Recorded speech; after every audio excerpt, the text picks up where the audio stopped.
Hey everyone, welcome to Quick Break Games, and today we're going to be ranking LEGO Star Wars The Skywalker Saga's Episode 9, The Rise of Skywalker, the 5 levels that make up that movie in the game. We're going to be ranking those from worst to best, so 5 being the worst, 1 being the best, and so I guess without wasting any more time, let's go ahead and get started with number 5.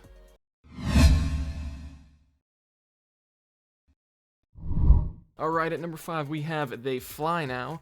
This is the second level of the movie where our heroes are on Pasana and they have their encounter with the First Order while riding on speeders. This is kind of a unique on-rails level where you're riding on a speeder shooting out the back as you ride across the desert. So obviously you'll be shooting at the stormtroopers that are also following you on speeders, and also, of course, they'll be flying on their jetpacks. But the reason this is at the bottom of the list is because of how short it is. In terms of length, this is about as bad as the first level of the Phantom Menace, which was called A Bigger Fish. I didn't time myself exactly, but if you exclude the cutscenes, this level can probably be completed in like 90 seconds to maybe 2 minutes. It's way shorter than even a prequel level from LEGO Star Wars The Complete Saga. I think it would have been nice if they added some more sections to the level, maybe added some more QuickTime events, just something to give the level a little bit more variety and lengthen it a little bit, give it a little bit more substance. So yeah, there's really not much content here to talk about, which is why I'm going to have to put They Fly Now last in the number 5 spot.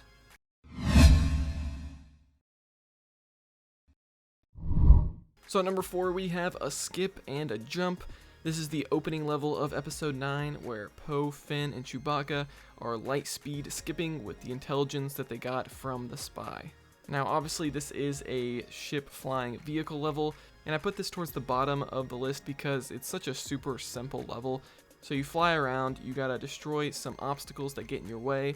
You also have TIE fighters that you need to take out, but that's pretty much it. You know, it's not like the low flying garbage level from the Force Awakens movie, where you can actually fly around in sort of an open space. Here it's very linear. There are some cool branching paths that you can take where you'll find optional mini kits and stuff like that.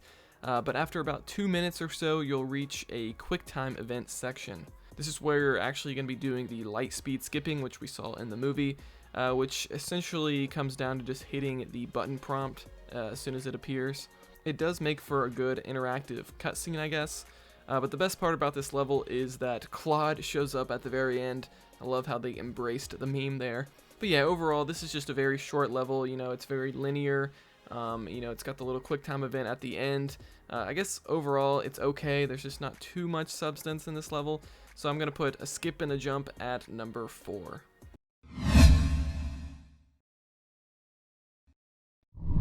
Next up in the number 3 spot we have C-3PO No. This is the middle level of the movie, which is making it in the middle of my ranking here. So in this level, the main characters are on Kijimi trying to extract the Sith information from C-3PO. First off, I like how this is based on Kijimi because this is pretty much the only way you can experience this planet in the game because for whatever reason, it's not an open world explorable planet. But anyway, that's besides the point. This is largely a stealth level, which I always enjoy in games. You'll be sneaking past walkers, sneaking past enemies, hiding under barrels. There's lots of different things going on here. This level also has some branching paths. If you're on free play, there's even a path that you can take early on to skip almost the entire level, which is also neat. I like when developers put in things like that just for players to find. There's also some brief puzzle sections that they're thrown in there. There's obviously secret areas of mini kits that you can find, like most levels in this game have. I do want to mention the last section. It's pretty open-ended, where you pretty much have this large group of enemies in sort of this open area, and you know, obviously you have the option to go in guns blazing, or I guess you could say blasters blazing with Star Wars, but it's also a fun challenge to do it in stealth. There's lots of enemies you gotta walk around to get stealth takedowns so you can sneak up behind them. There's also enemies watching from above, which obviously you can't take down silently without shooting, so it is a fun section overall. So wrapping this one up, I really enjoyed C-3PO No. There's nothing crazy that stands out here, but I think overall it's a solid level, so I'm going to put it at number 3.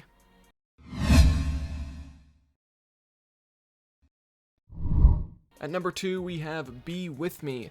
This is the conclusion of Episode 9 and really the entire Skywalker Saga. So this level is where Rey has to stop Palpatine's return, while our other characters are dealing with the crazy amount of Star Destroyers on Exegol.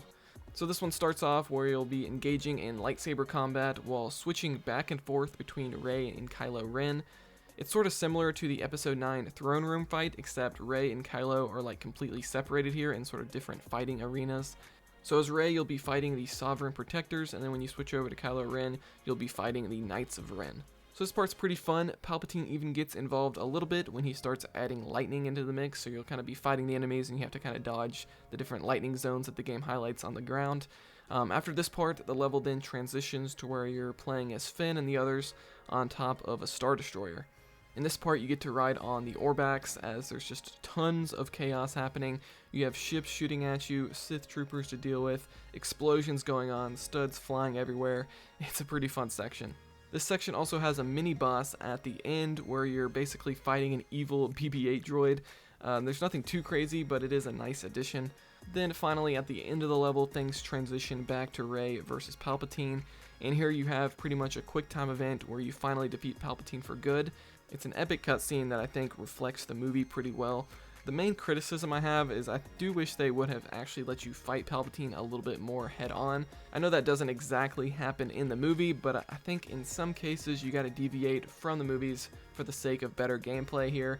You know, this is when you finally take down Palpatine in the whole Skywalker Saga, so it would be nice if you could actually, you know, do a little bit of a duel with him of some sort. But anyway, that's Be With Me. I really enjoy this level. Wish it had a little bit more combat, but I'm gonna have to put this one at number 2.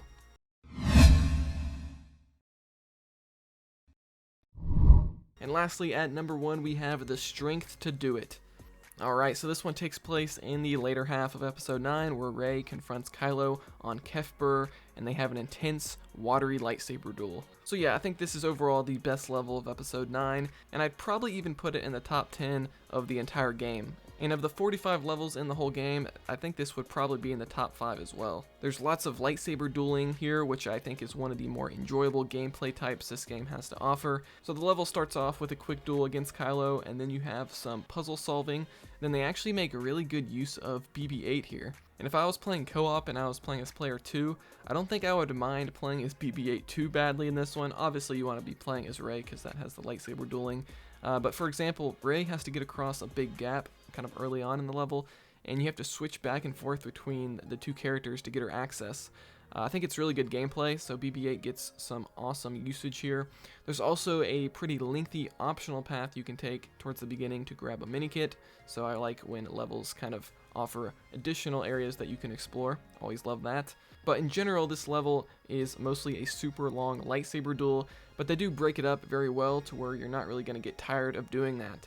There's some really good cutscenes here of Rey, you know, jumping across the gaps, across the water, which reflects the shots from the movie almost exactly. And speaking again of the co-op partner having to play as BB-8, they even incorporate BB-8 into the lightsaber duels at the end. You can activate electrical traps to use against Kylo. Just try not to electrocute yourself like I did here. But in the end, you'll have a button mashing quick time event to end off the level. So overall, this is just a fantastic addition to this game. I'd say this is one of the better lightsaber combat levels in the game.